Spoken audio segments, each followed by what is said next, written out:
C481 Tuan Muda dari Fraksi Perut Besi. Fraksi Perut Besi. Markas mereka terletak di sebelah utara Gunung Wangfeng, sebuah puncak yang memiliki jalur kipuls yang sama dengan Gunung Wolong. Meskipun ada selusin faksi lain yang berbasis di daerah itu, pengaruh mereka sebanding dengan faksi 100 binatang. Saat itu pukul 11 malam ketika Chen Xiaobei tiba di luar gedung. Namun, setiap lampu di gedung itu menyala dan setiap anggota tampak bersemangat meskipun sudah larut malam, sepertinya sesuatu yang menarik sedang terjadi di dalam. Xiao Yao dan seseorang yang agak gemuk sudah menunggunya di pintu masuk ketika dia tiba. Izinkan saya memperkenalkan kalian berdua. Ini Chen Xiaobei yang saya sebutkan tadi, dan ini Paman Jin Liu, sahabat terbaik ayah saya. Mari kita masuk sekarang juga. Xiao Yao memperkenalkan diri dengan tergesa-gesa sebelum memasuki gedung. Chen Xiaobei bisa melihat bekas air mata di wajahnya. Dia dan Paman Jin Liu hanya saling mengangguk sebelum mengikutinya masuk. Sebagian besar anggota faksi tampaknya berkumpul di sekitar arena gedung, itulah sebabnya tidak ada orang lain di sekitar bagian bangunan lainnya. Ceritakan padaku. Apa yang terjadi? Tanya Chen Xiaobei kepada Xiao Yao sambil mereka bergegas maju. Ayahku ingin bergabung dengan faksi Iron Good begitu kami mendarat di Dragon City, jawabnya. Awalnya semuanya baik-baik saja, meskipun kami diberitahu bahwa kami harus menunggu pemimpin faksi kembali sebelum dapat bergabung dengan faksi tersebut. Namun, semuanya berubah ketika dia kembali. Apa yang terjadi? Apakah ketua faksi berubah pikiran? Chen Xiaobei mengerutkan kening dengan jijik, sementara Jin Liu tiba-tiba tampak merasa bersalah. Tidak, tapi pemimpin faksi itu kembali bersama putranya, Tuan Muda dari Faksi Perut Besi. Dia ingin aku menjadi istrinya begitu dia melihatku, dan menyuruh ayahku untuk setuju sebelum kami bisa bergabung dengan faksi itu. Aku hanya bertemu dengannya sekali. Mustahil bagiku untuk mengatakan ya. Jadi, ayahku memutuskan untuk tidak bergabung dengan faksi itu dan kami bersiap untuk pergi, lanjutnya. Namun, mereka tidak mengizinkan kami, dan mengatakan bahwa kami tidak bisa begitu saja melarikan diri setelah datang. Kemudian mereka menantang ayahku untuk berkelahi, dan kami tidak bisa pergi jika dia kalah. Apa-apaan ini? Seru Chen Xiaobei dengan marah. Mereka tidak mengizinkan kalian bergabung atau keluar. Mereka benar-benar mempermainkan kalian, mereka tidak punya pendirian. Sebenarnya ini salahku, jawab Jin Liu dengan perasaan bersalah. Aku membual tentang Xiao Yao sebagai gadis tercantik di kota anggur hijau. Kalau tidak, Hu Gaoyi pasti tidak akan mengganggu mereka. Paman Jin Liu, ini bukan salahmu. Xiao Yao mengerutkan bibir. Bajingan itu akan tetap menemuiku meskipun kau tidak mengatakan itu, dan keputusannya pun tidak bisa dikendalikan. Akulah yang harus disalahkan atas semua ini, tidak akan terjadi apa-apa jika aku tetap bersama Wen Yuan. Seharusnya aku tidak bergantung pada ayahku. Tidak. Chen Xiaobei memotong ucapan menyalahkan dirinya sendiri. Kau sudah lama terpisah dari ayahmu, wajar jika kau menghabiskan waktu bersamanya. Jika ada yang harus disalahkan, itu si bajingan mesum itu, dia seharusnya tidak memaksamu menikah dengannya. Aku akan mengurusnya nanti, jangan khawatir. Xiaobei, kamu baik sekali. Xiao Yao tersentuh. Namun, Jin Liu menganggap itu ide yang buruk. Anak muda, jangan mempertaruhkan nyawamu, serunya. Hu Gaoyi sangat kuat, dan mereka hanya memiliki sekitar 2 pengikut. Ini tidak akan berakhir baik untukmu. Jelas sekali, Jin Liu menganggap Chen Xiaobei hanyalah seorang pemuda biasa. Dia tidak terlalu senang dengan klaim absurd yang dibuat Chen Xiaobei, dan tidak mengerti mengapa Xiao Yao bersikeras meminta bantuannya. Paman Jin Liu, jangan khawatir, kata Xiao Yao dengan serius. Xiaobei benar-benar kuat, dia memiliki setidaknya 6.000 kekuatan tempur. Apa? Seru pria gemuk itu kaget. 6.000 kekuatan tempur di usianya. Itu tidak bisa dipercaya. Seharusnya aku tidak menilai buku dari sampulnya. Usianya hampir 50 tahun, dan baru-baru ini mencapai kekuatan tempur 6.000. Dia tersipu, tak pernah menyangka pemuda yang berdiri di depannya memiliki kekuatan yang sama. Untungnya dia tidak mengejek Chen Xiaobei, betapa malunya dia jika tidak. Namun, dia dan Xiao Yao sama sekali tidak menyadari bahwa 6.000 kekuatan tempur hanyalah setengah dari kekuatan tempur aslinya. Xiao Yao juga percaya bahwa kekuatan tempur Chen Xiaobei tidak meningkat sejak dia meninggalkan kota anggur hijau, dia tidak tahu bahwa kekuatannya telah meningkat pesat setelah beberapa latihan intensif di kuil naga emas. Aku akui kau memang bisa dianggap jenius karena mencapai kekuatan tempur 6.000 di usiamu, kata Jin Liu tiba-tiba. Namun, itu masih belum cukup untuk mengalahkan Hu Gaoyi, yang memiliki kekuatan tempur sekitar 7.000. Dia akan dengan mudah mengalahkanmu. Xiaobei, aku juga berpikir kau seharusnya tidak mempertaruhkan nyawamu. Xiao Yao pun langsung panik. Aku tidak tahu Hu Gaoyi sekuat itu. Dan ada ayahnya serta 200 anggota faksi. Jangan khawatir.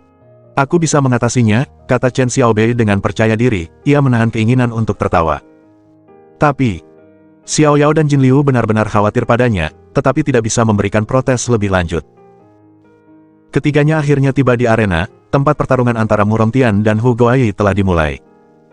Ada 200 anggota faksi yang menyaksikan pertunjukan itu, semuanya dengan penuh harap menantikan saat Mu Rongtian menjadi bahan olok-olok malam itu.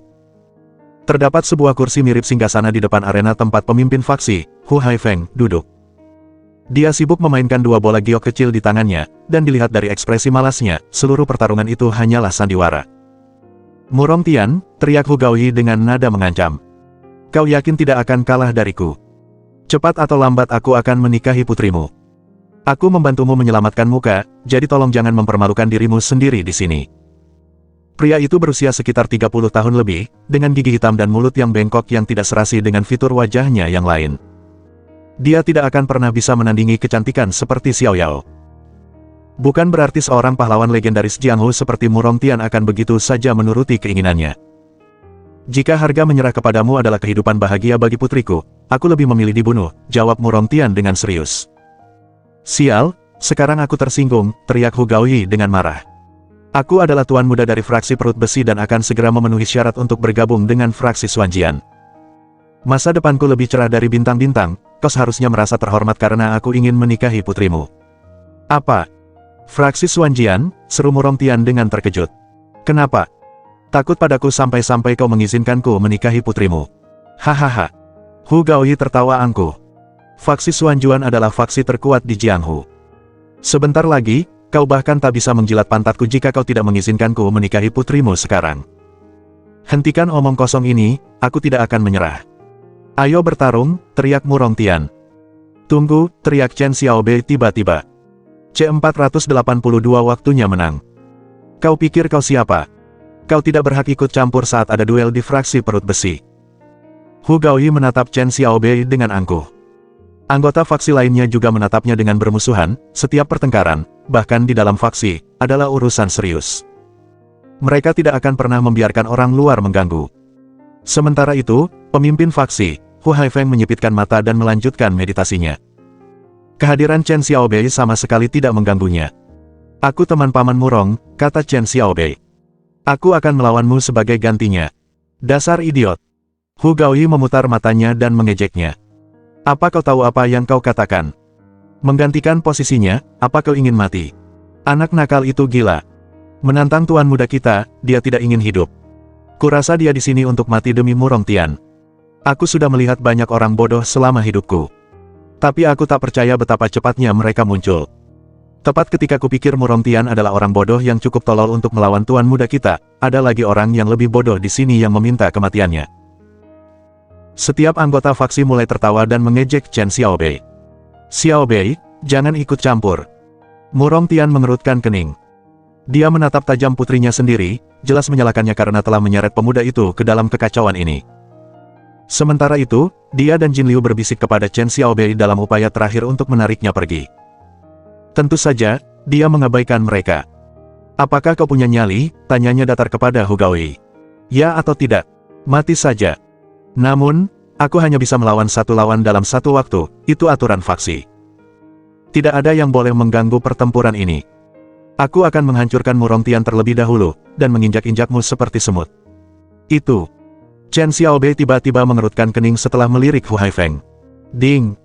Kultivasi, tahap akhir pemurnian Qi, kesehatan, 15.000, kekuatan tempur, 15.000. Bajingan tua itu terlalu kuat. Kurasa aku tidak bisa mengalahkannya bahkan jika aku menggunakan esensi pedang kekacauan darahku, apalagi aku bisa mengeluarkan harta karunku sesuka hati, pikir Chen Xiaobei, dan mulai merumuskan rencana untuk menghindari pertarungan ini. Paman Murong, panggilnya kepada Mu Rongtian. Bersabarlah, aku akan memikirkan sesuatu. Tentu. Mu Rongtian mengangguk, meskipun dia sebenarnya tidak merasa optimis mengingat keadaan mereka saat ini. Tidak ada yang bisa mengganggu pertarungannya melawan Hu Gaoyi, dan dia sudah siap menghadapi skenario terburuk. Mu Rongtian, aku memberimu satu kesempatan terakhir untuk menyerah. Hu Gaoyi menyeringai dan mengepalkan tinjunya. Tidak. Aku tidak akan pernah mengorbankan putriku, jawab Murongtian dengan tegas. Ayah. Xiao Yao begitu emosional hingga tak mampu menahan air matanya. Sial. Sial. Jin Liu benar-benar gugup. Di tengah semua itu, Chen Xiaobei berusaha menghubungi seseorang menggunakan ponselnya. Palu pemecah gunung. Murongtian meraung, tinjunya mengarah ke kepala Hu Gaoyi saat dia melompat ke udara. Dia telah mengerahkan seluruh 5.000 kekuatan tempurnya, tampaknya cukup kuat untuk membelah gunung. Sampah. Seharusnya kau menyerah padaku karena kemampuan bertarungmu jauh lebih rendah dariku. Hu Gaoyi mengangkat bahu dengan angkuh dan mengangkat tinju kanannya. Tampaknya dia tidak akan menghindar, tetapi akan membalas serangan Murongtian dengan kekuatan kasar. Dok.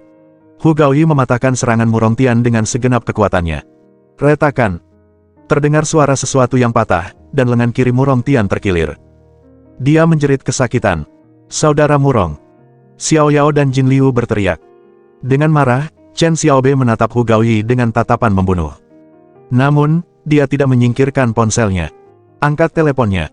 Angkat teleponnya, gumamnya. Itulah harga yang harus dibayar karena tidak menyerah padaku. Hu Gaoyi tertawa. Meskipun Murongtian pada dasarnya sudah kalah dalam pertarungan, dia tetap melanjutkan serangannya, menyerbu ke arah lawannya dan mendaratkan tendangan ke tulang rusuknya.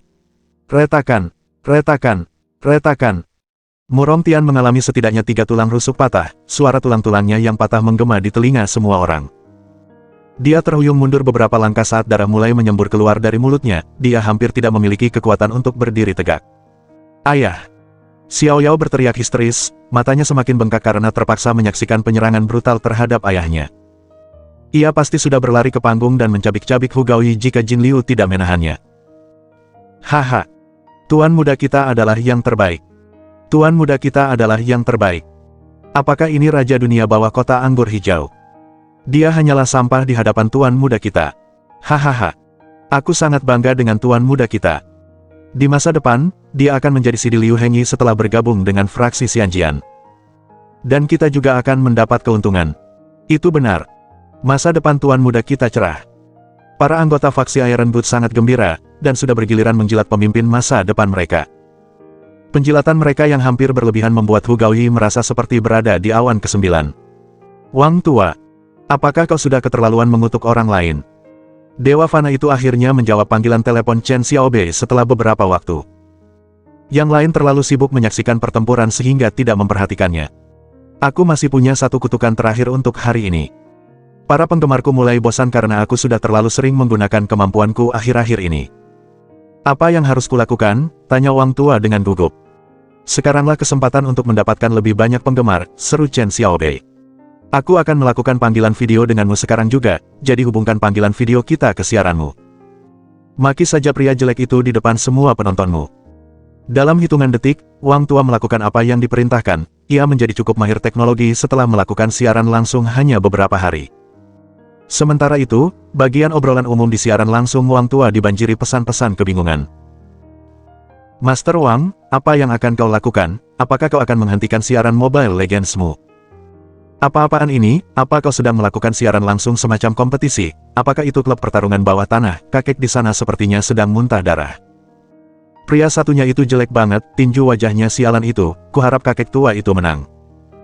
Mustahil, dia sudah muntah darah, bagaimana mungkin dia menang? Tunggu, aku tahu, Master Wong bisa mengutuk bajingan itu dengan kemampuannya. Tuan Wang, lakukan. Tentu, tapi aku butuh kalian semua untuk mengajak orang lain ke siaranku terlebih dahulu. Aku butuh waktu yang tepat untuk menggunakan kemampuanku. Wang tua menatap layar dengan saksama, siap melepaskan kemampuannya kapan saja. Aliran sungai itu kini tampak seperti adegan dalam film bela diri. Murongtian, aku hanya mematahkan beberapa tulang rusukmu, Hu Gaoyi tertawa angkuh. Kau bisa meminta dokter untuk memperbaikinya dalam sekejap, tetapi jika kau bersikeras, aku akan melukaimu begitu parah sehingga kau akan menghabiskan sisa hidupmu di kursi roda. Ayah, menyerahlah saja.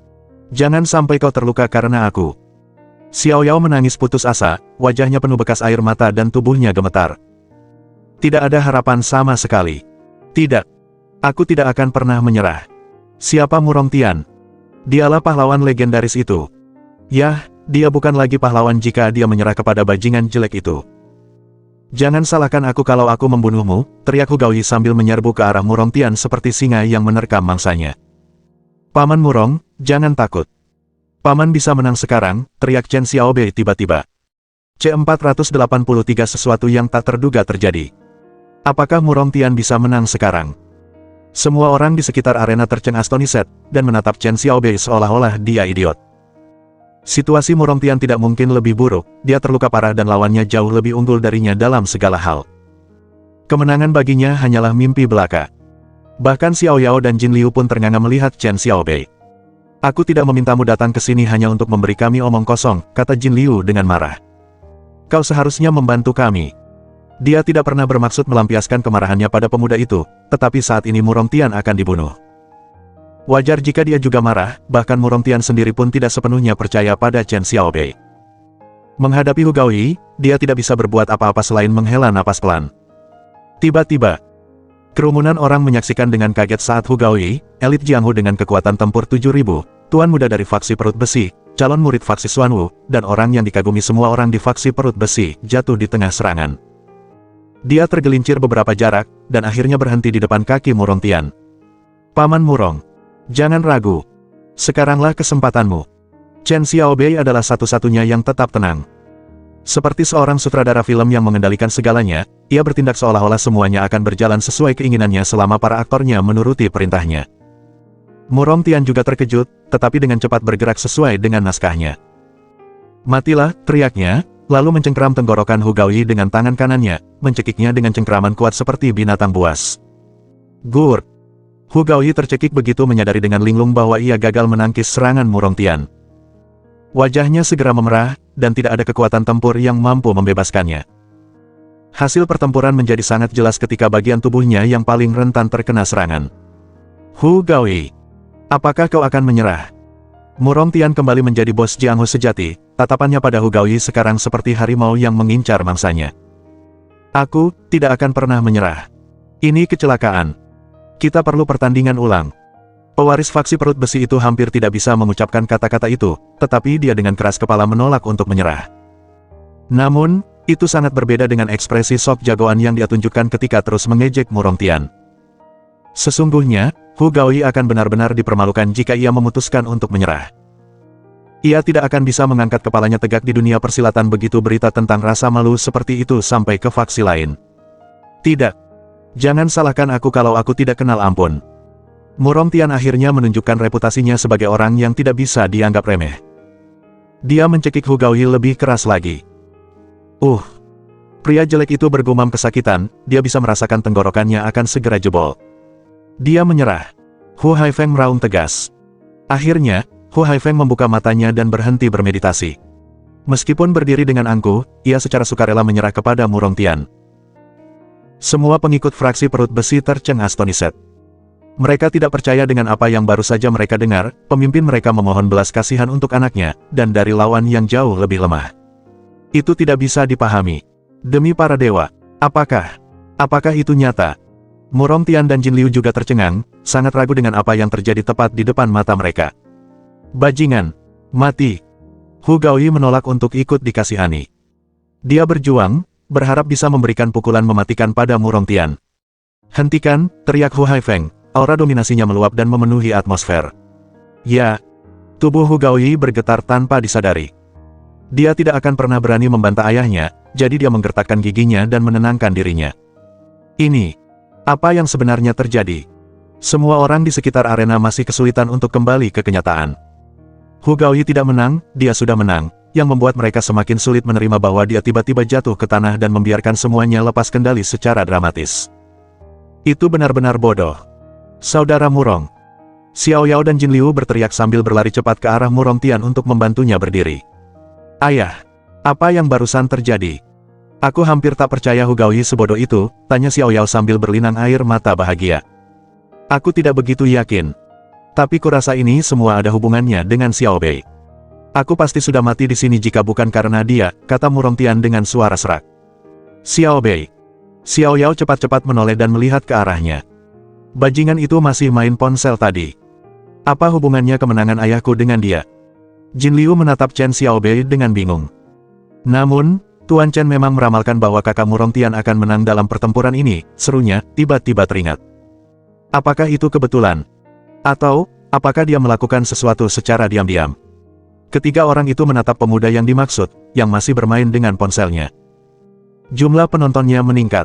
Meningkat lagi, dan sangat pesat pula.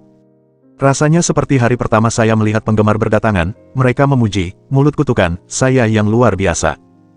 Mereka juga bilang siaran langsung saya sangat seru. Hahaha. Banyak sekali hadiah, saya baru saja menerima banyak ikan kering. Dan seorang pria kaya raya baru saja memberi saya hadiah roket. Xiao Bei, saya sangat bahagia sekarang. Wang tua berseru sambil menari di depan komputernya seperti salah satu pria kekanak-kanakan yang terkenal itu. Aku juga senang untukmu. Ngomong-ngomong, biar aku selesaikan masalahku di sini dulu, aku akan mengobrol lebih banyak setelah kembali. Aku akan menutup telepon sekarang, kata Chen Xiaobei sambil menutup telepon dan berjalan menuju Murong Tian. Paman Murong, izinkan saya memeriksa luka-luka Anda. Chen Xiaobei, yang mahir dalam bidang pengobatan, memperbaiki tulang Murong Tian yang patah dalam hitungan detik, sebelum memberinya sebotol ramuan 100 herbal. Fiuh. Murong Tian segera terbebas dari rasa sakit. Xiaobei, serunya dengan terkejut. Apa yang baru saja kau berikan padaku? Rasanya semua lukaku sudah sembuh. Ini ramuan rahasia yang diwariskan guruku kepadaku. Ramuan ini sangat mujarab untuk luka-luka baru. Chen Xiaobei dengan cepat mengarang sesuatu untuk menghentikan mereka mengajukan pertanyaan-pertanyaan canggung lainnya. Guru, aku sudah tahu. Murong Tian tersenyum penuh arti, semakin menyukai pemuda itu. Kau bukan anak biasa. Namun, aku sangat berterima kasih karena kau telah membantuku memenangkan pertarungan ini. Dasar Xiaobei brengsek. Terima kasih banyak sudah menyembuhkan ayahku. Xiao Yao pun berterima kasih padanya, meskipun terkadang dialah yang bersikap tidak masuk akal.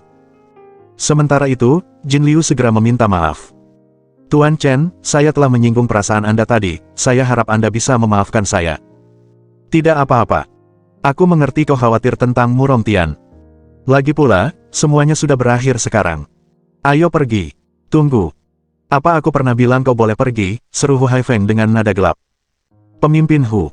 Murong Tian mengerutkan kening. Anda masih seorang pemimpin terhormat di Jianghu, Anda tidak bisa begitu saja mengingkari janji. Hehe. Aku selalu menepati janjiku, Hu yang lebih tua terkekeh, menyipitkan matanya dan menatap mereka dengan sikap arogan. Dan seperti yang telah kita sepakati, putrimu boleh pergi karena kau telah menang. Namun, kau, si pengkhianat Jin Liu, dan bajingan yang muncul entah dari mana itu tidak diizinkan melangkah keluar satu langkah pun. Hu Gaoyi merasa seperti mendapat semangat baru setelah mendengar ayahnya. Saudara-saudara, kepung mereka. Dia mengayunkan tangannya dan berteriak. Jangan biarkan mereka pergi. Seluruh 200 anggota fraksi perut besi segera mengepung Chen Xiaobei dan yang lainnya. C484 sakit rasanya melihatku. Dasar bajingan tua. Kau menjijikkan. Dengan marah, Murong Xiaoyao menunjuk dan berteriak pada Hu Haifeng.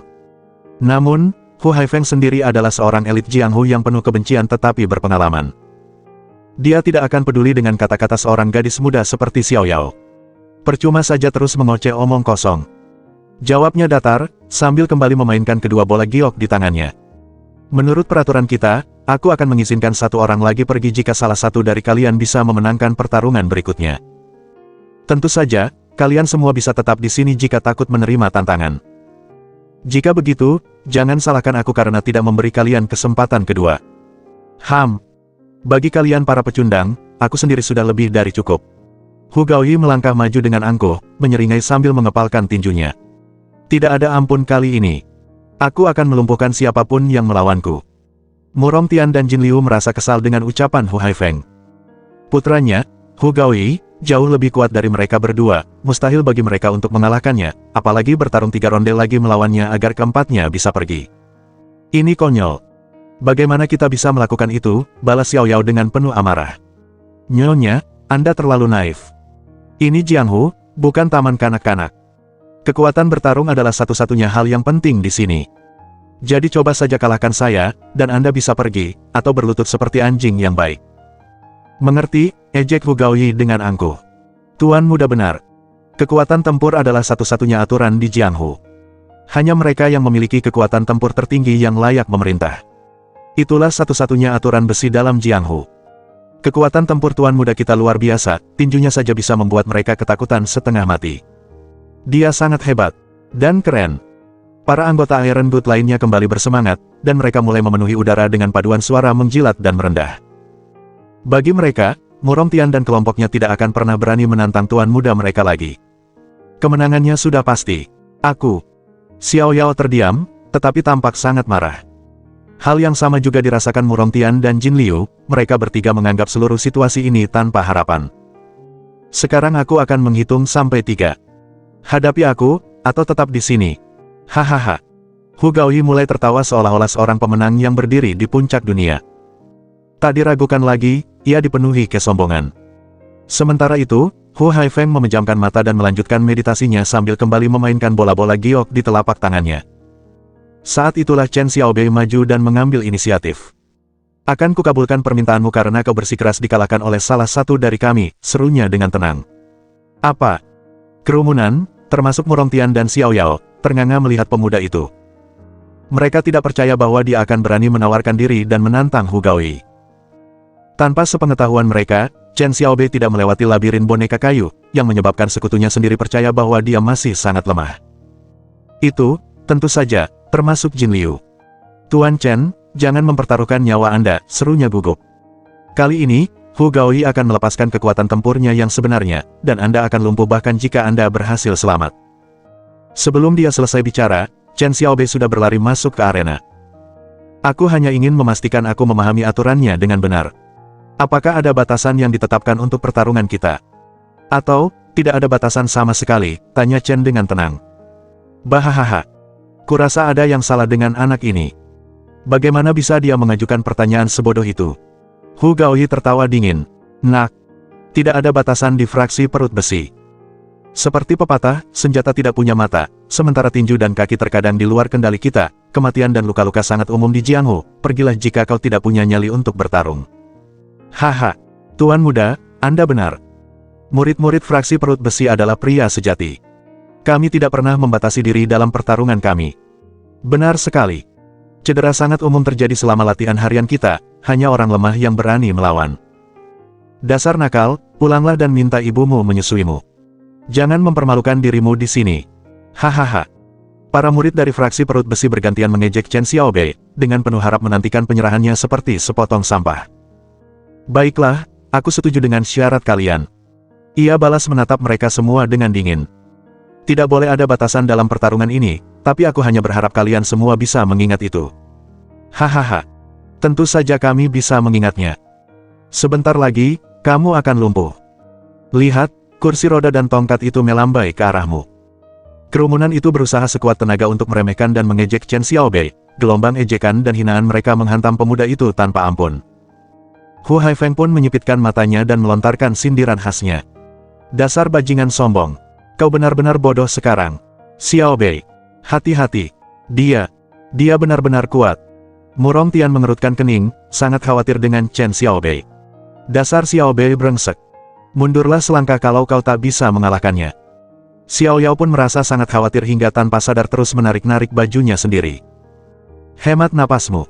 5 langkah, aku akan melumpuhkan bajingan ini dalam 5 langkah, seru Hu Gaoyi dengan angkuh. Hahaha. Tuan Muda, saya rasa Anda terlalu meremehkannya.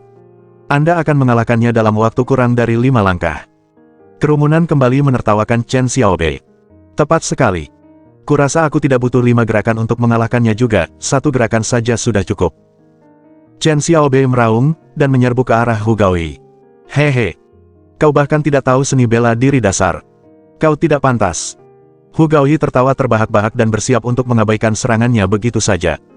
Namun, semuanya berubah dalam sekejap. Chen Xiaobei bergerak dengan kecepatan luar biasa yang bahkan bayangannya pun tidak mungkin ditangkap oleh orang biasa. Dia telah mencengkeram tenggorokan Hu Gaoyi sebelum pria jelek itu menyadarinya, dan jari-jarinya terus mencengkeram dagingnya. Bagaimana? Bagaimana mungkin gerakannya semakin cepat dan semakin cepat? Sangat cepat, seru beberapa orang yang cukup cepat untuk menangkap gerakannya. Apa yang barusan terjadi? Kecepatan seperti apa itu? Menakutkan sekali. Hu Gaoyi sudah terengah-engah sambil masih berusaha memahami kecepatan Chen Xiaobei yang luar biasa. Dia tidak menyadari ancaman besar lainnya yang lebih mendesak dan akan segera melahapnya. Tamparan. Sebuah tamparan keras dan kuat mendarat di wajah Hu Gaoyi. Gema dari suara tamparan itu memekakkan telinga. Ark. Hu Gaoyi menjerit seperti babi.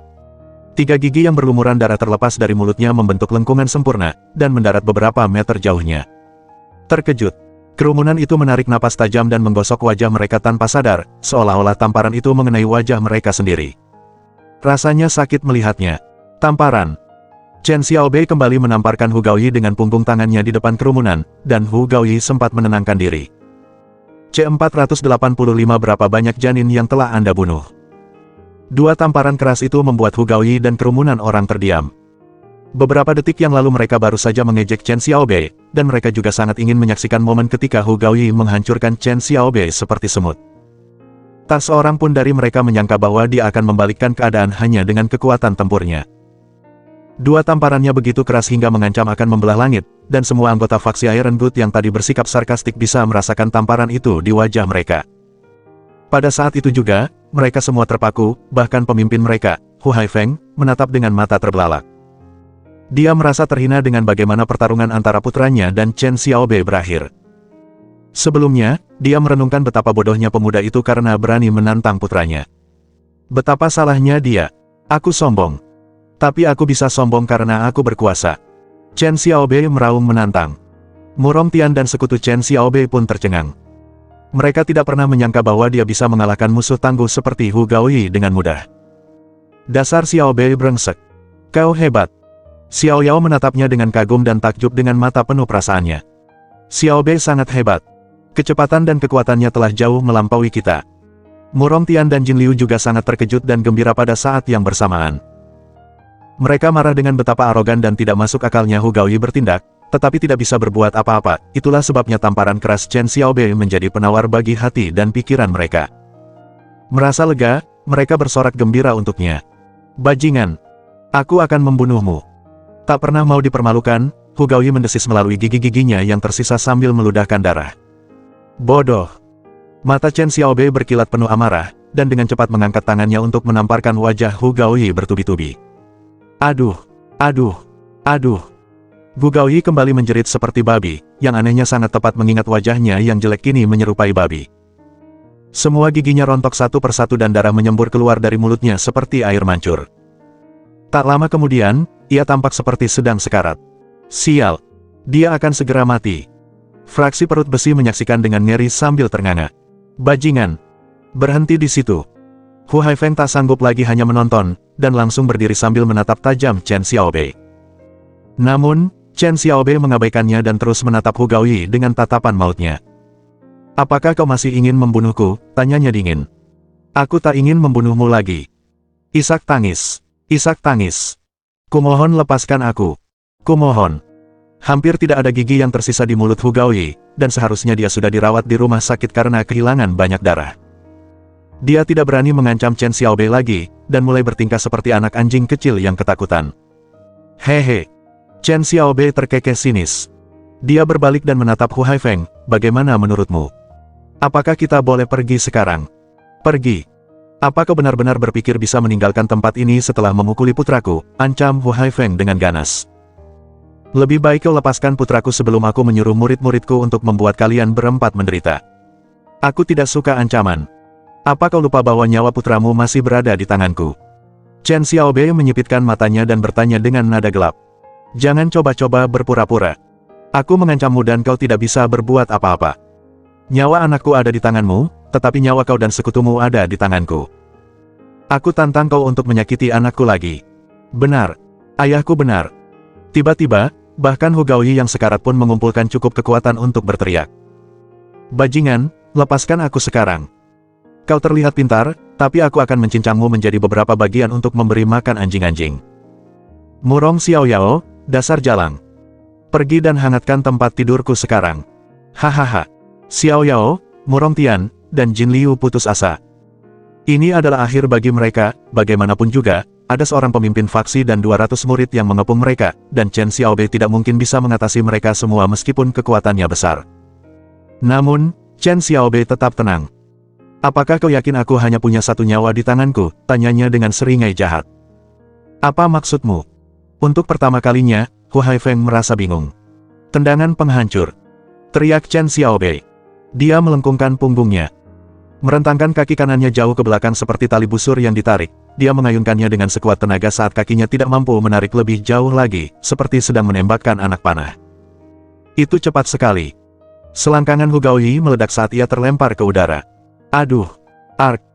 Jeritan mengerikan menggema sementara darah yang menyembur dari selangkangan Hu Gaoyi mewarnai langit dengan warna merah. Pemandangan itu sungguh mengerikan sebelum akhirnya ia jatuh tepat di depan Hu Haifeng, dan berguling-guling kesakitan. Ia tak mungkin bisa bangkit sendiri. Sial! Anak itu sangat brutal.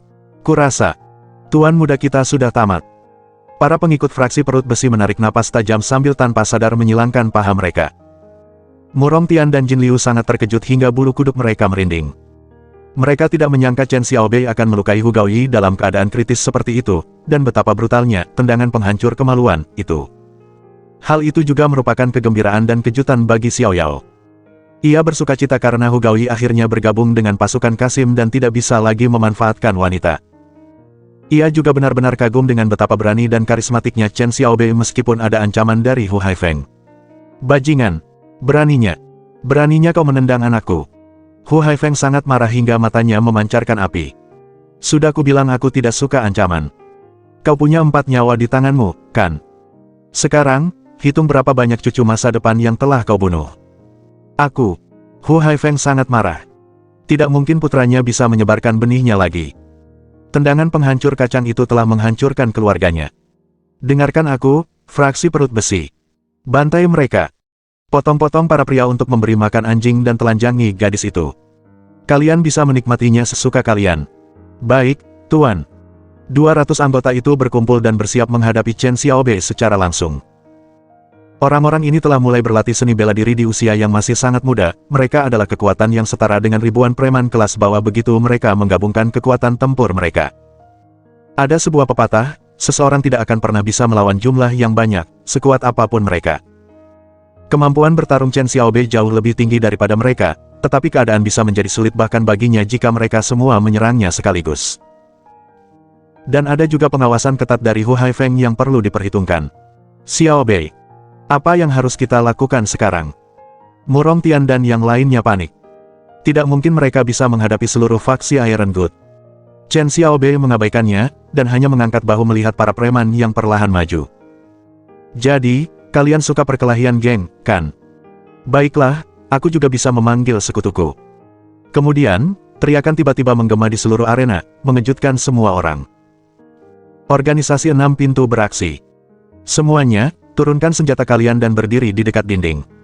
Seluruh 200 murid dari fraksi perut besi gemetar ketakutan, dan dengan cepat menjatuhkan senjata mereka sebelum mundur ke sisi arena dan berbaris dengan benar. Sekitar 10 pria berjas hitam berbaris memasuki arena dan berdiri di depan para pengikut fraksi perut besi. Mereka semua tampak berusia 30-an, dan terlihat kuat serta bersemangat. Mereka semua tak diragukan lagi adalah elit super dari sayap penegak hukum organisasi 6 pintu. Hubungan antara berbagai faksi di Jianghu dan organisasi 6 pintu ibarat hubungan antara preman jalanan dan polisi. Faksi biasa manapun tidak akan pernah berani mengabaikan kedatangan organisasi 6 pintu. Inspektur Luo. Kakak Luo, senang bertemu Anda di sini. Ada apa gerangan? Beberapa detik yang lalu, Hu Haifeng dipenuhi niat membunuh. Sekarang, dia tersenyum lebar begitu melihat inspektur organisasi 6 pintu melangkah masuk ke markasnya. Pemimpin tim penegak hukum itu adalah seorang inspektur tingkat menengah dari organisasi 6 pintu. Ia memiliki tinggi 2 meter, dan berotot kekar yang menyerupai banteng yang kuat. Namanya Luo Han. Singkirkan seringai itu dari wajahmu. Aku di sini untuk urusan bisnis, jawab Hu Haifeng dengan singkat. Ya. Pemimpin faksi itu langsung mengangguk berulang kali. Sebenarnya, saya ingin meminta bantuan, tambahnya tiba-tiba. Bantuan seperti apa? Luo Han mengerutkan kening. Aku ingin menuntut Murong Tian. Hu Haifeng menangis terseduh-seduh. Dia bekerja sama dengan orang luar untuk menyakiti putraku. Dia datang kepadaku beberapa hari yang lalu, meminta untuk bergabung dengan faksiku. Aku setuju, dan menerima dia dan putrinya karena kebaikan hati. Kemudian, dia tiba-tiba meminta berkelahi dengan putraku karena kesalahpahaman kecil. Jadi, aku menyuruh mereka untuk menahan diri, tetapi dia mengabaikannya dan melukai putraku dengan parah. Kakak Luo, kau harus memastikan bahwa keadilan ditegakkan. Luo Han melirik selangkangan Hu Gaoyi dan langsung terkejut. Siapa yang melakukan ini, tanyanya. Ini terlalu brutal. Bajingan itu yang melakukannya. Hu Haifeng menunjuk Chen Xiaobei. Dia hanya orang luar, tapi datang ke tempatku dan membuat kekacauan sambil melanggar setiap aturan faksiku. Dengan kata lain, dia baru saja menamparkan muka faksi perut besi dan seluruh Jianghu di kota naga. Kakak Luo, jangan biarkan dia lolos begitu saja. Dasar bajingan tua. Kau bohong, balas Xiao Yao dengan gugup. Inspektur, jangan dengarkan dia. Bajingan itu menuduh korban. Dan jangan coba memutarbalikkan fakta, dasar orang tua bangka, wajahmu yang tua itu lebih tebal daripada tembok besar China. Tidak diragukan lagi bahwa Chen Xiaobei akan menjadi penjahat di sini jika inspektur mempercayai perkataan Hu Haifeng. Jika dia tidak dipenjara, dia akan dihukum dengan hukum balas dendam, singkatnya, Hu Haifeng akan memiliki kesempatan untuk mengebirinya. Apakah kamu Chen Xiaobei? Luo Han menyipitkan matanya sambil mengamatinya dengan cermat. Semua penegak hukum organisasi 6 pintu lainnya juga menoleh dan menatapnya. Inspektur Luo. Jangan percaya Luo Haifeng, biar saya yang bilang yang sebenarnya. Murong Tian dan Jin Liu juga panik. Biasanya, penegak hukum akan memprioritaskan warga sipil. Namun, di Dragon City, situasinya berbeda. Salah satu contohnya adalah organisasi seperti organisasi 6 pintu, yang anggotanya cenderung berpihak pada faksi-faksi di sekitar kota naga di atas segalanya. Situasi bisa menjadi sangat buruk jika faksi Chen Xiaobei tidak dapat menjelaskan semuanya dengan benar.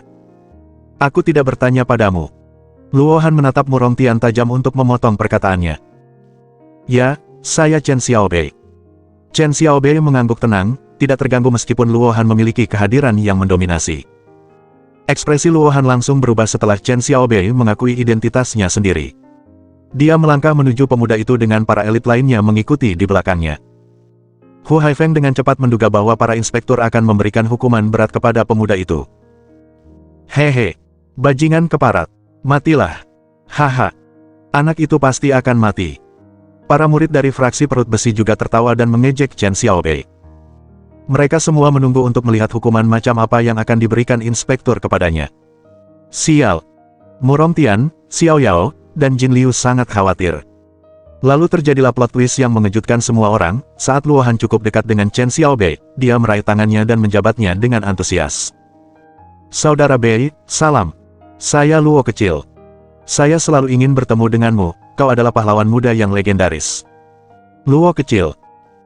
Hu Haifeng dan anggota fraksi perut besi lainnya tertawa terbahak-bahak ketika mendengar itu, dan hampir tersedak sampai mati oleh ludah mereka sendiri. Sementara itu, Xiao Yao, Murong Tian, dan Jin Liu hanya ternganga melihat mereka, otak mereka seperti mengalami korsleting. Inspektur tingkat menengah yang dihormati dari organisasi 6 pintu baru saja memperkenalkan dirinya sebagai Luo kecil di depan Chen Xiaobei, dan memanggilnya kakak Bei. Hal itu sama sekali tidak masuk akal, namun, itu hanyalah permulaan, karena setiap penegak hukum lainnya mulai bergiliran menjabat tangannya dan berterima kasih kepadanya. Aku adalah sang kecil. Akulah Wang kecil. Rasanya hampir terlalu menakjubkan untuk ditonton. Beberapa anggota Iron Boot mulai mencubit diri sendiri atau wajah satu sama lain untuk memastikan bahwa mereka tidak sedang bermimpi. Chen Xiaobei sendiri juga merasa bingung. Kenapa kalian memanggilku bro? Tanyanya kepada para petugas. Luo Han dengan cepat berbisik kepadanya. Kita semua tahu tentang insiden Poseidon. Kaulah yang memecahkan kasus ini, menyingkirkan Huang Fulengshan sekaligus menghancurkan jaringan intelijen Jepang. Namun, ini masih rahasia negara yang tidak boleh kita ceritakan kepada siapapun, jadi kita merahasiakannya. Ngomong-ngomong, Xionghu sudah menceritakan semuanya tentangmu. Sebagai suami dari kepala inspektur Luo, sudah sepatutnya kami memanggilmu kakak. Begitu. Chen Xiaobei mengangguk dan menyeringai, jadi begitulah caranya dia mendapatkan gelar, bro, di antara entitas berpengaruh seperti organisasi 6 pintu. Di sisi lain, Xiao Yao dan yang lainnya tidak dapat menangkap sepatah kata pun dari suara lembut Luo Han meskipun mereka berusaha mendengarkan sebaik mungkin. Sementara itu, Hu Haifeng menggertakkan giginya. Saudara Luo, serunya. Tidak benar jika kau membela anak itu meskipun kau memiliki hubungan khusus dengannya. Hu Haifeng, anggap ini sebagai sebuah bantuan. Biarkan saja, atau jangan panggil aku kakak lagi, kata Luo Han dingin. Jelas sekali, dia berpihak pada Chen Xiaobei. Hu Haifeng tercengang. Biasanya, dia hanya akan menurut, tetapi, harta paling berharga putranya telah hancur total oleh bocah sombong itu. Sekarang dia tidak mungkin memiliki keturunan, dan dia memutuskan untuk membalaskan dendam putranya apapun yang terjadi. Inspektur Luo, saya tidak akan menyerah kali ini. Saya harus membalas dendam atas kematian putra saya, dan itu akan menjadi pembalasan setimpal. Saya tidak akan menyerah sampai keadilan ditegakkan, saya siap memberitahu semua orang bahwa Anda adalah inspektur korup yang berpihak pada bajingan itu. Luo Han mengerutkan kening, dia tiba-tiba bingung. Akan sangat buruk bagi Chen Xiaobei dan organisasi Enam Pintu jika berita tersebar bahwa seorang perwira organisasi Enam Pintu bersikap pilih kasih terhadap orang lain.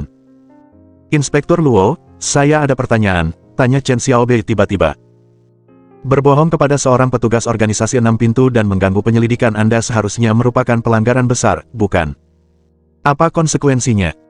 Jika memang demikian, orang itu akan dicambuk 300 kali dan ditahan selama 7 hari 7 malam, kata Luo Han dengan serius.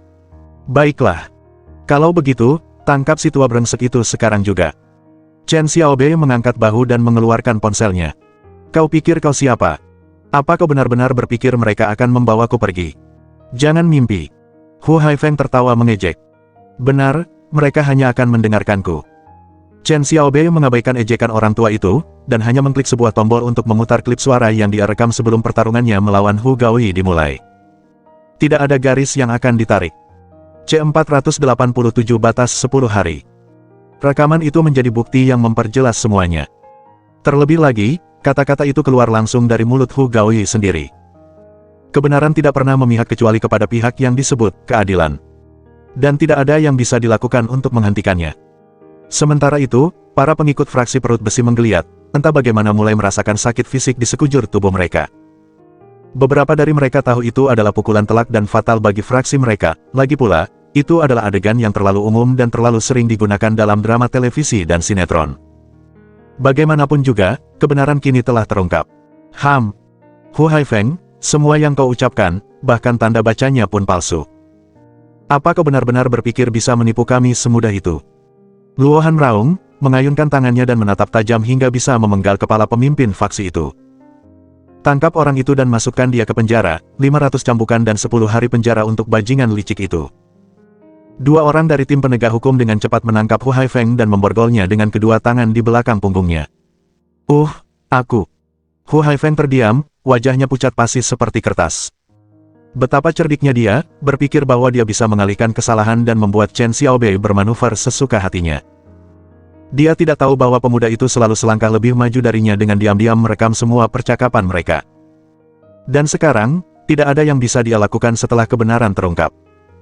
Saat para petugas Enam Pintu mendatanginya, Hu Haifeng bahkan tidak berani bergeming. Sekarang, dia menghadapi 500 cambukan yang lebih dari cukup untuk membuat dagingnya terlepas dari tulangnya. Jika dia mencoba melakukan sesuatu yang aneh, dia akan dianggap melawan penangkapan, kejahatan lain yang hanya akan membuat hukumannya lebih berat. Jika itu benar-benar terjadi, dia mungkin kehilangan setengah dari sisa umurnya. Dasar Xiaobei brengsek. Kau pintar sekali, teriak Xiao Yao. Kukira kau hanya bermain-main dengan ponselmu seperti biasanya. Aku tidak pernah menyangka kau benar-benar menggunakan ponselmu untuk merekam percakapan ini. Kita sangat beruntung memiliki rekaman itu, gumam Murong Tian. Bagaimana lagi kita berempat bisa membantah kesaksian dari 200 anggota fraksi perut besi?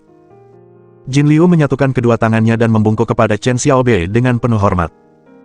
Tuan Chen adalah pahlawan muda, yang memiliki kecerdasan dan kekuatan, serunya. Suatu kehormatan. Chen Xiaobei hanya tersenyum tipis sebagai balasan. Dia masih tenang seperti mentimun, semuanya berjalan sesuai rencana baginya, yang berarti tidak ada yang perlu dihebohkan. Sepertinya aku yang kalah, geram Hu Haifeng. Namun, kau mungkin memenangkan pertempuran ini, tapi kau belum memenangkan perang. Dalam 10 hari, aku akan datang mencarimu. Semua urusan Jianghu akan diselesaikan di dalam Jianghu. Mata ganti mata, gigi ganti gigi. Aku akan datang mencarimu, ingat kata-kataku. Apa yang masih kau bicarakan? Petugas. Bawa dia pergi, geram Luo Han. Para petugas lainnya mengangguk dan dengan cepat membawa Hu Haifeng keluar dari pandangan, sementara Chen Xiaobei dan yang lainnya mengikuti para petugas lainnya dan menuruni gunung. Di sepanjang jalan, lebih dari 200 anggota faksi perut besi berdiri tanpa berbuat apa-apa. Tanpa seorang pemimpin, mereka hanyalah domba yang berkeliaran tanpa arahan yang tepat, mereka juga tidak akan berani membubarkan faksi dengan meninggalkan gunung itu. Namun, bagi Chen Xiaobei dan sekutunya, masalah mereka telah terselesaikan. Setelah meninggalkan gunung dan membawa semua orang kembali ke rumah Wolong, Chen Xiaobei memberitahu orang tuanya bahwa Murong Tian dan Jin Liu dipekerjakan sebagai tukang kebun, dan bahwa Murong Xiao Yao, putri Murong Tian, juga tinggal bersama mereka. Orang tuanya sama sekali tidak curiga, dan bahkan menyambut mereka di rumah dengan menyiapkan kamar mereka. Selama tinggal di sana, Xiao Yao sangat sopan dan membantu Nyonya Chen di sekitar rumah sepanjang hari. Nyonya Chen dengan cepat menyukainya, dan terus-menerus memujinya karena menjadi seorang wanita muda yang baik. Setelah kejadian itu, semua orang beristirahat dan tidur nyenyak hingga keesokan harinya. Baik Murong Tian maupun Jin Liu bangun pagi-pagi untuk memulai debut mereka sebagai tukang kebun. Murong Tian juga melakukannya dengan sangat baik, dia adalah seorang veteran dalam bidang botani. Melihatnya merawat bunga-bunga hampir seperti meditasi, seolah-olah dia tidak sedang bekerja sama sekali. Xiao Yao bangun tidak lama setelah ayahnya, dan mulai membantu ibu Chen Xiaobei menyiapkan sarapan. Terlepas dari kecantikannya, Xiao Yao memiliki kecerdasan yang mengimbangi ukuran dadanya. Dia dengan cepat mengetahui bahwa Nyonya Chen adalah komandan rumah tangga, dan selama dia berada di pihak yang baik, dia bisa menjinakkan Chen. Dia bahkan bisa menjadikan Chen Xiaobei adik laki-lakinya dan melaporkan kesalahannya kepada ibunya. Beberapa saat setelah sarapan, Murong Tian dan Jin Liu memanggil Chen Xiaobei untuk mengobrol berdua di taman. Xiaobei, Hu Haifeng akan dibebaskan hanya dalam 10 hari. Bagaimana menurutmu? Tanya Murong Tian dengan sungguh-sungguh. Pria itu terkenal karena sifat pendendamnya. Apa pendapatku? Sejujurnya, aku tidak punya rencana apapun untuknya. Chen Xiaobei menepis pertanyaan itu dengan wajah datar. Namun, jika dia datang untuk membuat keributan di sini, katakan saja dia tidak akan pergi begitu saja, atau berjalan, dalam hal ini. Tuan Chen, saya mohon pertimbangkan kembali. Anda tidak boleh gegabah, Jin Liu meninggikan suaranya dengan sedikit panik. Kekuatan tempur Hu Haifeng adalah 15.000, dan mahir dalam berbagai seni bela diri. Dia tidak sama dengan Hu Gaoyi. Jangan khawatir, aku sudah memperhitungkan semuanya, jawab Chen Xiaobei datar. Aku punya rencana untuk meningkatkan kekuatan tempurku sendiri dalam 10 hari. Bisakah kau menjadi cukup kuat untuk melawan Hu Haifeng hanya dalam 10 hari? Jin Liu mengerutkan kening khawatir. Dengan cukup ki spiritual, aku bisa, gumam Chen Xiaobei pada dirinya sendiri. Dia juga memiliki buku panduan untuk membuat pil pembakar tulang di peti harta karunnya, yang merupakan pilihan keduanya untuk meningkatkan kekuatannya dalam 10 hari. Bahkan itu pun berlebihan. Dia masih memiliki Chang Jinggu, ahli bela diri Jepang yang berada di tahap nirvana sejati setengah langkah. Praktis tidak ada yang perlu ditakutkan. Namun, keberadaan Chang Jinggu di Tiongkok agak rumit. Sebagai seorang jenius bela diri di negeri matahari terbit, kemunculannya di dunia persilatan dapat menimbulkan riak yang hanya membawa masalah. Singkatnya, Chen Xiaobei harus berhati-hati, dan hanya meminta bantuannya ketika situasi membutuhkannya. Sebelum ia sendiri berangkat ke Jepang, Chen Xiaobei akan memintanya untuk mendampingi orang tuanya sebagai pengawal mereka. Keselamatan mereka sangat penting agar ia dapat bertarung dengan tenang. Apakah 10 hari benar-benar cukup? Tanya Jin Liu.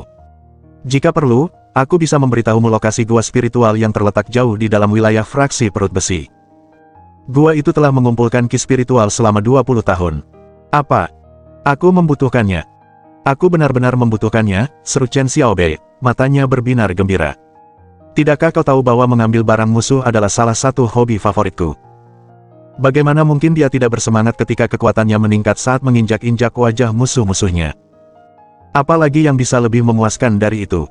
Kalau begitu, lihat ini.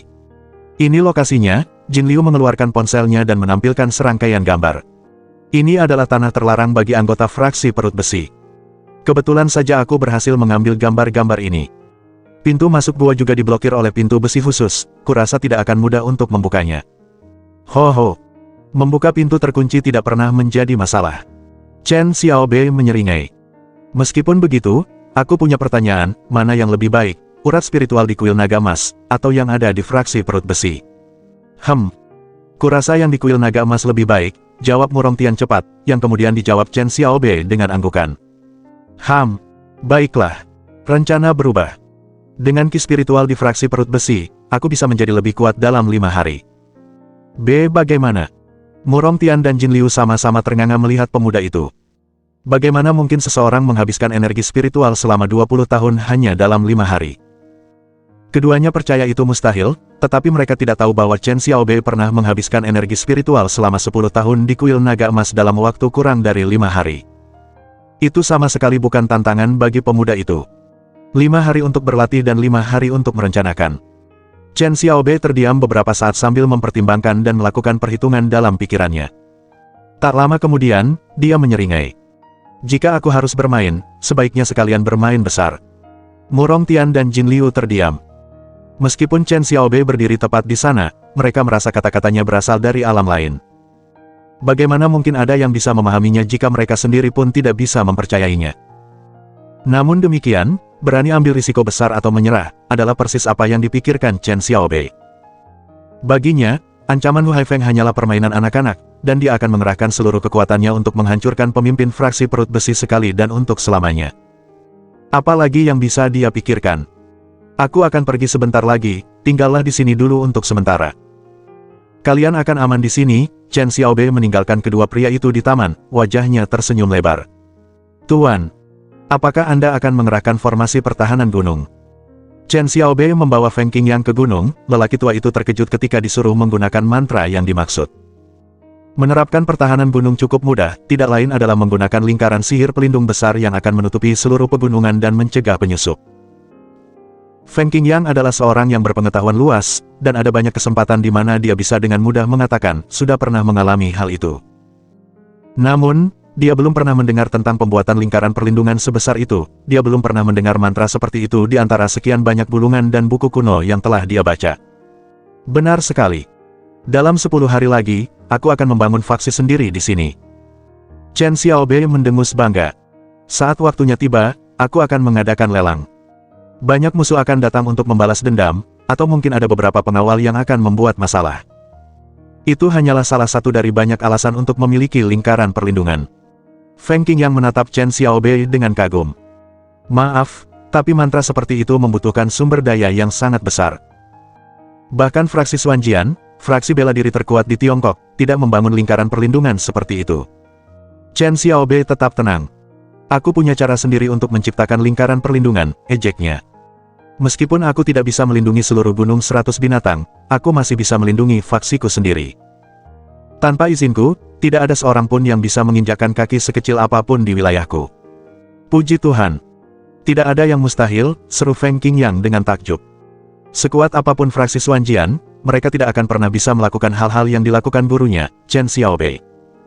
Seperti banyak orang lain, lelaki tua itu memandang Chen Xiaobei bukan sebagai manusia, melainkan sebagai dewa. Tepatnya, dewa yang maha kuasa. Jika Chen Xiaobei menyatakan kentutnya berbau seperti bunga bulan Mei, Feng Qingyang akan menghirupnya dalam-dalam tanpa ragu. Saat ini aku agak sibuk. Aku membutuhkan bantuanmu untuk menghitung 5 atribut, 8 pintu, 9 himne, 36 nirwana ilahi, dan 72 api penyucian jurang, 1. Setelah kau selesai dengan itu, aku perlu kau menggali lubang yang dalam di posisi-posisi ini. Kau bisa melakukannya, kan? Tanya Chen Xiaobei. Sekali lagi saya mohon maaf, Tuan. Murid muda ini memang bisa memprediksi posisi, tetapi saya khawatir dengan kondisi kesehatan saya saat ini, akan sulit bagi saya untuk menyelesaikan tugas kedua. Feng Qingyang menundukkan kepalanya dengan hormat. Feng Qingyang mahir dalam seni spiritual dan bela diri, serta memiliki pengetahuan luas tentang sihir Taois. Namun, kultivasinya hancur, yang berarti sulit baginya untuk melakukan pekerjaan rumah tangga paling sederhana sekalipun. Jangan khawatir. Aku tidak memintamu untuk menggali mereka secara fisik. Chen Xiaobei tersenyum dan mengeluarkan sangkar roh dan kacang pendeta agung dari peti harta karunnya. Apa-apaan ini? Apakah itu peti ruang angkasa legendaris? Feng Qingyang hampir mencungkil matanya sendiri ketika melihat benda-benda itu muncul begitu saja dari udara. Hah, kurasa begitu. Chen Xiaobei mengangguk. Orang tua itu benar-benar jujur padanya sejak ia menyebut dirinya muridnya, mungkin ia tidak perlu menyembunyikan apapun darinya. Chen Xiaobei melemparkan kacang pendeta agung ke udara. Kacang-kacangan itu berkilauan saat melesat di udara, sesaat membentuk langit berbintang. Dalam sekejap, angin aneh bertiup dari segala arah dan ratusan roh jahat keluar dari sangkar roh, yang berkumpul dan memasuki kacang-kacang kuning kemasan yang istimewa itu. Terdengar suara-suara metalik, mengingatkan pada efek suara saat Transformer mengubah bentuknya. Biji-biji kecil itu pecah, membesar, dan secara bertahap mengeras menjadi humanoid satu demi satu. Sekumpulan tentara yang mengenakan baju zirah logam berat merangkak keluar dari bumi, mereka tidak setia kepada siapapun kecuali Chen Xiaobei. Kacang berubah menjadi prajurit. Suara Feng Qingyang perlahan berubah menjadi bisikan kagum. Ya Tuhan, ini nyata. Ini benar-benar terjadi. Puji Tuhan. Tuan Chen yang Maha Kuasa. Cukup, Chen Xiaobei melambaikan tangannya. Lakukan apa yang diperintahkan, dan kau akan mendapatkan apa yang menjadi milikku di masa depan. Murid ini mendengar dan mematuhi, seru Feng Qing yang seperti anak kecil, matanya berbinar-binar penuh harapan tulus untuk menjadi seseorang seperti gurunya. Setelah Feng Qing yang pergi dan Chen Xiaobei sendirian, para prajurit yang muncul dari tanah mendatanginya. Dia segera mengeluarkan ponselnya dan membuka grup obrolan persaudaraannya sendiri untuk menanyakan tentang penempatan lingkaran perlindungan. Yan Wang, sejujurnya, mengerahkan mantra sebesar itu akan sulit. Biasanya, dibutuhkan ratusan atau bahkan ribuan benda magis untuk memberi daya pada inti lingkaran perlindungan, seperti lingkaran perlindungan yang ada di neraka, sungai Styx. Chen Xiaobei, saya tidak butuh yang sebesar itu, saya hanya butuh radius sekitar 5 mil. Xiao Tianquan, karena radius lingkarannya tidak terlalu besar, kamu tidak akan membutuhkan benda-benda magis karena tidak banyak entitas kuat di bumi. Kamu bisa menggunakan material khusus tertentu sebagai gantinya. Chen Xiaobei, apakah batu suci petir angin akan cukup? Chang'e, ya. Dan ini juga membuat segalanya menjadi mudah, yang Anda butuhkan hanyalah menggunakan penanda jimat untuk mengubah batu ilahi petir angin menjadi jimat glif. Setelah itu, cukup letakkan glif di inti formasi dan selesai. Neza, hei, jangan lupa bahwa area perlindungan yang luas membutuhkan benda sihir yang kuat agar berfungsi. Chen Xiaobei, terima kasih. Aku punya Tesseract Thunderbolt, tapi aku tidak punya talisman marker. Sebuah cetak biru. Mata Chen Xiaobei berbinar. Dia pernah menggunakan formasi 100 hantu, yang merupakan cara dia belajar menggunakan cetak biru. Selama dia mengikuti instruksinya, akan mudah baginya untuk memasang lingkaran perlindungan. Raja Kra. Terakhir kali, aku hanya sempat menjelaskan sedikit tentang kolam petir Tesseract karena aku sedang sibuk dengan beberapa urusan. Jadi, aku memberimu cetak birunya sebagai kompensasi. Adapun penanda jimat, kau berhasil merebut amplop merah Raja Iblis Banteng, yang berisi bahan terbaik untuk membuatnya. Chen Xiaobei, terima kasih, saudara monyet. Ya, aku memang berhasil merebut amplop merah orang itu, tapi isinya cuma semacam bulu binatang spiritual. Raja Kra, ya, itu dia. Aku bisa membantumu membuatnya jika kau tidak tahu caranya, tapi mungkin akan memakan waktu. Xiao Tianquan, tidak perlu repot-repot seperti itu. Dewa Chen bisa membuatnya sendiri. Bahkan, akan lebih cepat. Chen Xiaobei, aku bisa melakukannya sendiri. Benarkah? Kenapa aku tidak menyadarinya? Berkeringat. Xiao Tianquan, kamu bisa meningkatkan pena ilahi Maliang dengan bulu pena spiritual. Dengan begitu, kamu bisa memanfaatkan efek penanda jimat. Chen Xiaobei, tunggu. Bagaimana kau tahu aku punya pena ilahi Maliang? Xiao Tianquan, Dewa Chen, kebejatanmu tak mengenal batas. Kisah-kisah tentang kebiasaan mesummu akan diwariskan kepada ribuan generasi. Bersama kami, kau akan berkuasa atas kerajaan para bejat. Chen Xiaobei, sialan. Aku tidak pernah menyangka kau salah satu pemain berpengalaman. Tapi tolong jangan bicarakan hal-hal seperti itu di grup obrolan ini. Ada perempuan di sini. Chang'e, apakah Dewa Chen sebejat itu? Aku tidak pernah tahu. Aku mengabaikanmu, Chen Xiaobei. Aduh. Kumohon jangan menangis. Chang'e, Fufu. Aku cuma bercanda. Siapa sih yang tidak sedikit mesum? Mereka yang menyangkalnya, justru yang menyediakannya. Chen Xiaobei. Hahaha. Bagus sekali. Baiklah, kembali ke topik utama. Bagaimana cara meningkatkan pena ilahi Maliang? Yan Wang. Sederhana. Gunakan api sejati Sanmei dan bakar selama sehari. Itu cara tercepat. Chen Xiaobei. Api sejati Sanmei. Oh iya, aku baru ingat. Hong Hair akan segera datang mencariku. Kalau begitu, aku tidak akan merepotkan kakak monyet, aku sudah menyiapkan semuanya, dan satu-satunya yang kutunggu adalah kedatangan Hong Hair. Aku selalu mengira api sejati Sanmei itu seperti bom waktu.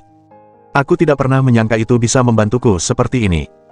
Sehebat apapun Jiang Xia merencanakan, dia tidak akan pernah tahu bahwa aku akan membutuhkan api sejati Sanmei. Pikiran untuk membuat Jiang Xia marah sekali lagi membuat Chen Xiaobei sedikit senang. Chen Xiaobei kemudian mengucapkan selamat tinggal kepada orang-orang di grup obrolan. Namun sebelum dia sempat memasukkan ponselnya ke saku, dia menerima panggilan telepon. Siang-siang. Kenapa kau meneleponku di jam segini? Ada lelang besok malam. Aku ingin kau ikut denganku. Tidak apa-apa, tanya Lin Xiang lembut, tetapi Chen Xiaobei bisa merasakan bahwa dia benar-benar ingin dia pergi bersamanya. Pada saat yang sama, suaranya terdengar sedikit ragu-ragu, mungkin dia khawatir pria itu sedang sibuk.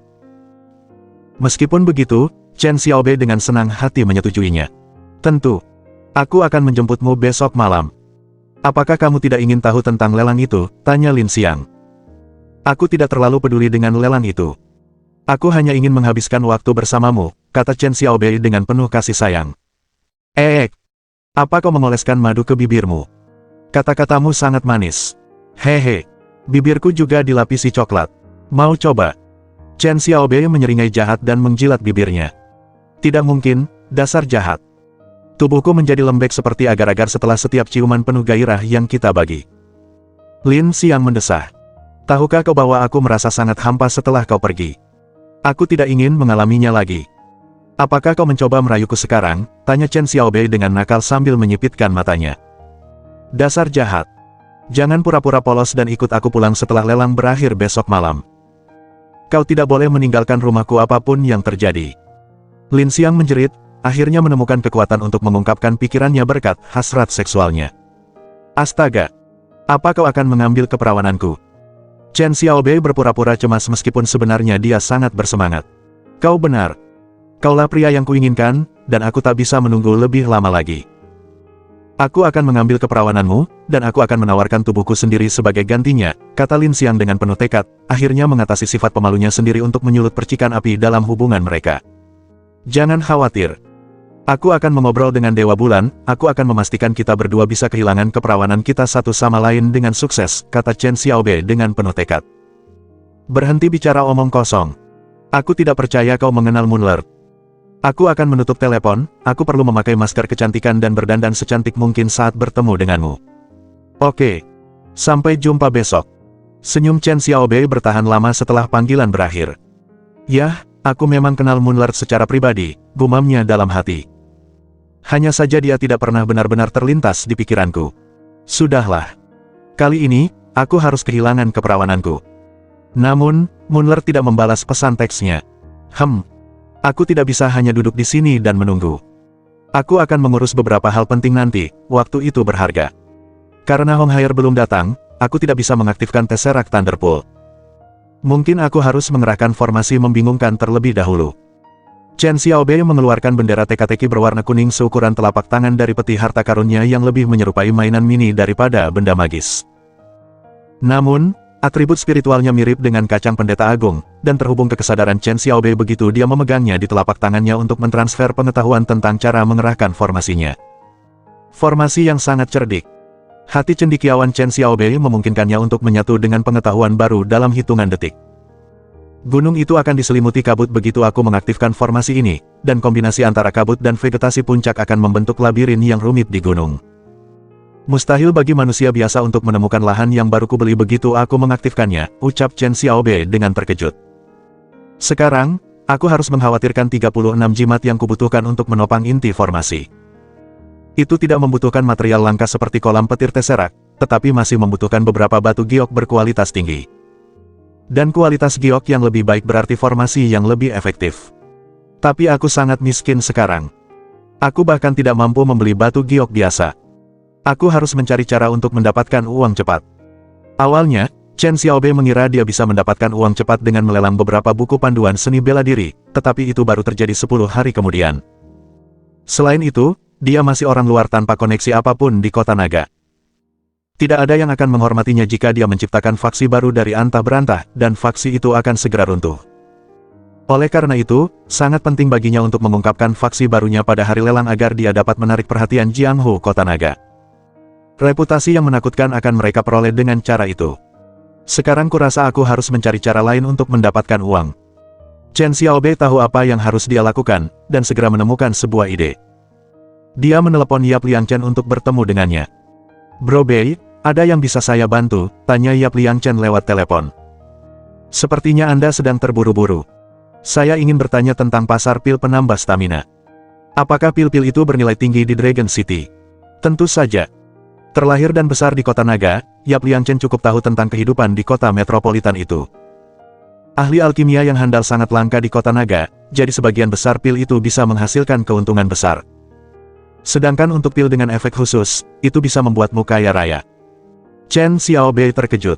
Jadi, berapa harga pil api dari fraksi 100 binatang? Pil api yang memungkinkan penggunanya meningkatkan kekuatan tempur mereka sebesar 20%, kan?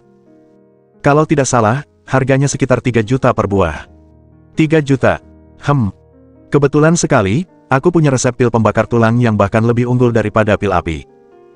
Pokoknya, sepertinya bisnis pembuatan pil ini cukup menguntungkan. Saudara Bei, kau benar-benar tahu cara meracik pil. Kalau begitu, kau harus tahu bahwa ahli alkimia adalah profesi paling langka di Jianghu, jumlah mereka bahkan lebih sedikit daripada dukun. Seorang ahli alkimia biasa sudah mendapatkan perlakuan khusus dari faksi-faksi yang berkuasa. Para ahli, di sisi lain, dipuja oleh semua faksi elit, dan bahkan bertugas sebagai konsultan di lembaga pemerintah khusus. Hal itu menarik perhatian penuh Chen Xiaobei. Wow, aku tidak percaya menjadi seorang alkemis itu sangat keren. Ngomong-ngomong, siapa alkemis terbaik di negara kita saat ini? Dia adalah Huang Fumuming, dan sudah jelas bahwa dia sekarang berafiliasi dengan fraksi Xuanjian. Ada kelompok lain yang mencoba merekrutnya dengan menawarkan semua yang mereka miliki, tetapi dia menolak. Dengan satu atau lain cara, dia berada di puncak dunia alkimia Tiongkok, dan pil buatannya sangat mahal. Bahkan orang-orang paling berpengaruh di Jianghu pun harus berhati-hati di sekitarnya. Chen Xiaobei tampak sangat gembira mendengarnya. Sepertinya meracik pil adalah cara cepat kaya. Ayo kita lakukan sekarang, serunya. Bawakan aku beli obat sekarang, aku ingin segera mulai meracik pil. Bro Bei, apa kau serius? Yap Lianchen terdiam tak percaya.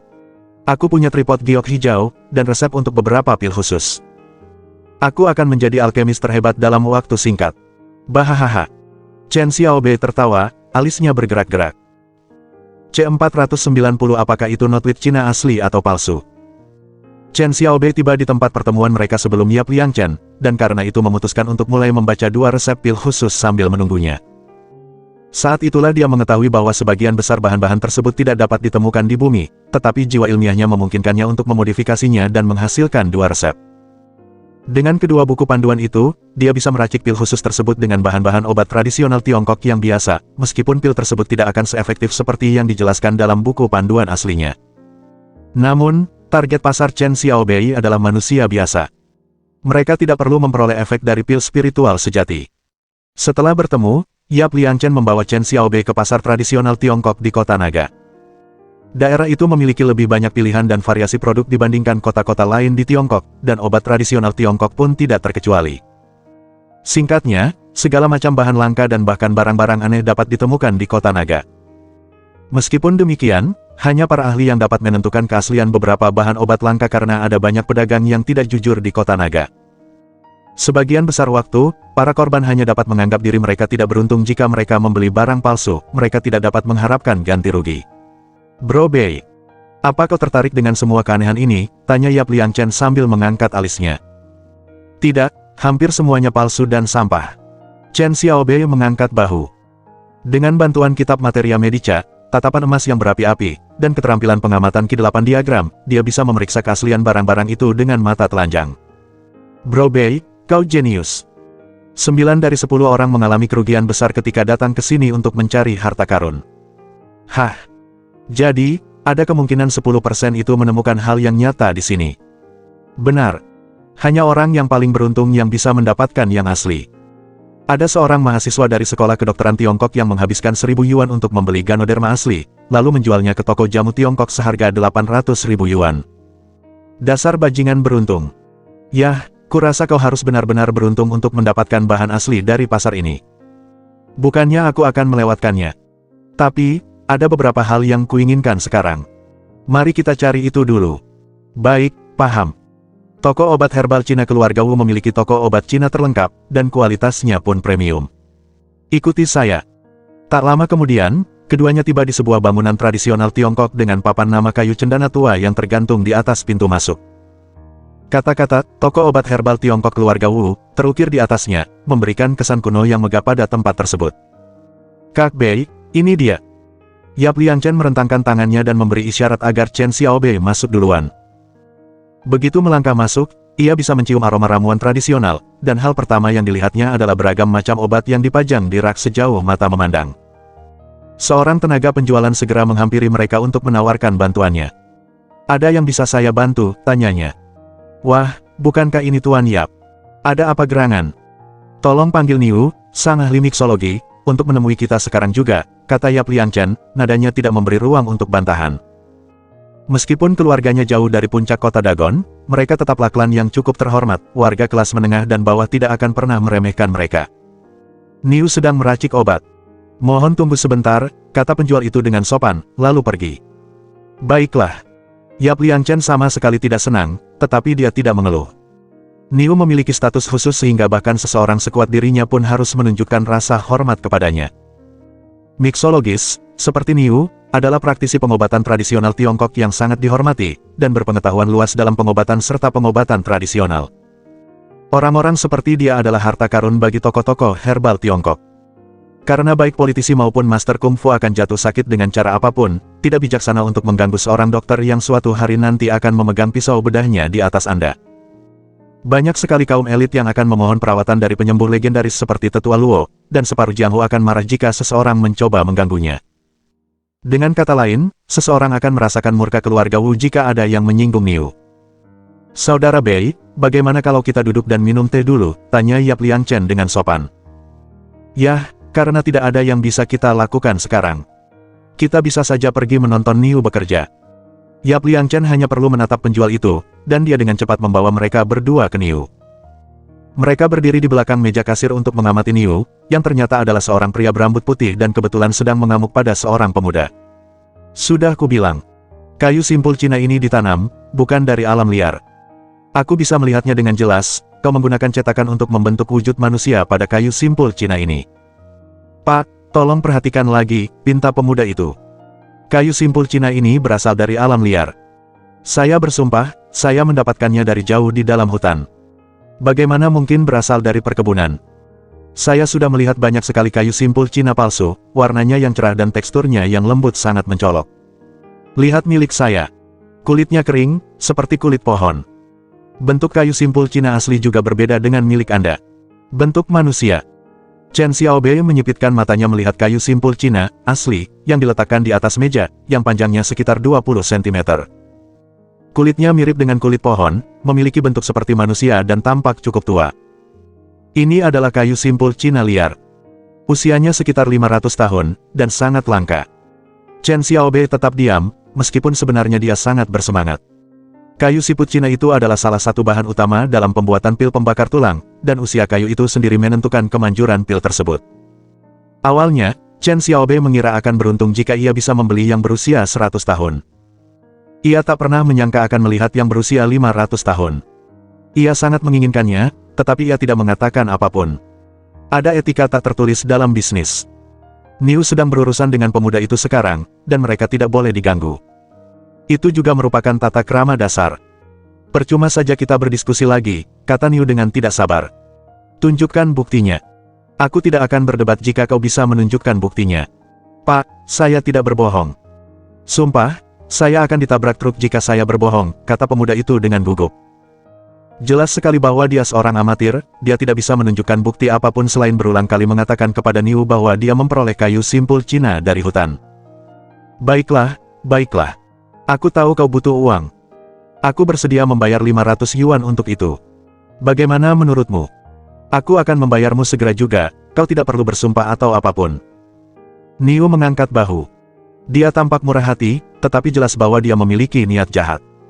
Hah! Chen Xiaobei tiba-tiba tahu tipe orang seperti apa lelaki tua itu ketika melihat kilatan di matanya. Dia seorang penipu, pikirnya. Mohon dukungan dari omom ante-ante sekalian, buat subscribe atau sharekan novel Mimin ke Facebook kalian, agar channel Mimin bisa terus berkembang. Dengan begitu, Mimin bisa lebih semangat untuk up novel seru lain ke depannya. Buat teman-teman yang sudah subscribe dan sharekan novel Mimin, Mimin ucapkan terima kasih sebanyak-banyaknya. Sekiranya teman-teman menghadapi masalah video diputar dalam bahasa Inggris, coba tukar kepada bahasa Indonesia original melalui cara ini. Semasa mendengarkan, pencet tombol setting di atas kanan video, pilih audio track dan tukar bahasa.